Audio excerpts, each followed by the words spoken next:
নমস্কার বন্ধুরা, আজকে চলে এসেছি মাছের পাতুরির রেসিপি নিয়ে। আমি এখানে মনভোলা মাছগুলো ভালো করে ধুয়ে নিয়েছি, আর এদিকে কিছুটা সর্ষে নিয়ে নিয়েছি, 3টা লঙ্কা নিয়ে নিয়েছি, আর একটু নুন নিয়ে নিলাম যাতে বাটার পর রান্নার সময় সর্ষের তেতো ভাবটা না থাকে। তাই একটু জল দিয়ে এখন বেটে নিয়েছি। বেটে নেওয়া হয়ে গেছে, এখন একটা বাটিতে তুলে নিচ্ছি। উল্টো দিকে একটি গামলায় 1 গামলার মতন আমি এখানে লতি কেটে নিয়েছি। এখন লতির উপর 4-5টা পেঁয়াজ কুচি কুচি করে কেটে নিয়েছি। পেঁয়াজগুলো লতির উপরে দিয়ে দিলাম। এখন দিয়ে দেবো সর্ষে বাটা। সবটুকু সর্ষে বাটা আমি এখানে দিয়ে দিলাম। এরপর দিয়ে দিচ্ছি কাঁচা লঙ্কা বাটা।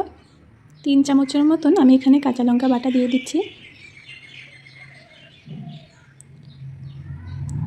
এরপর দিয়ে দিব 2 চামচের মতন ধনে গুঁড়ো। দিয়ে দেব 1 চামচ জিরের গুঁড়ো, আর দিয়ে দিব পরিমাণ মতন হলুদ গুঁড়ো।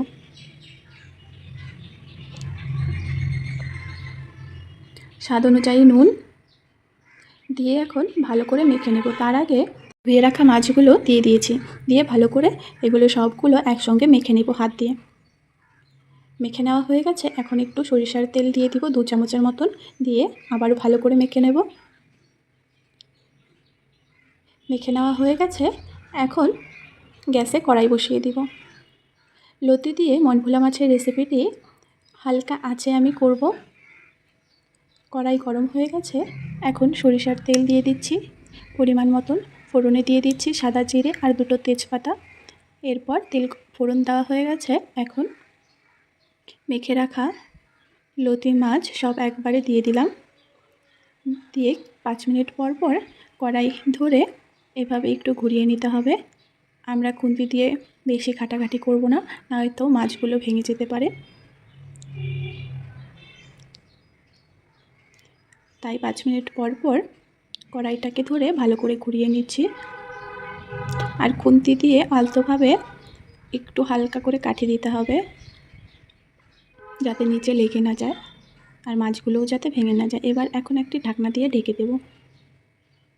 কিছুক্ষণ পর ঢাকনা খুলে আবারও কড়াইটা ধরে ভালো করে একটু ঘুরিয়ে নেব।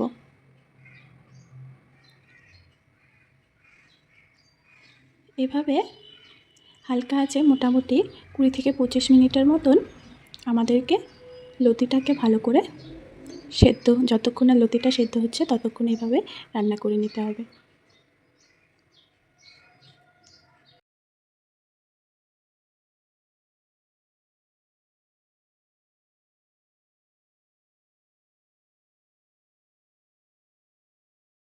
আমি মোটামুটি 25 মিনিট ধরে লতিটিকে রান্না করে নিয়েছি। এবারে তৈরি লতির রেসিপি মনভোলা মাছ দিয়ে এখন আমি একটা বাটিতে তুলে নিচ্ছি।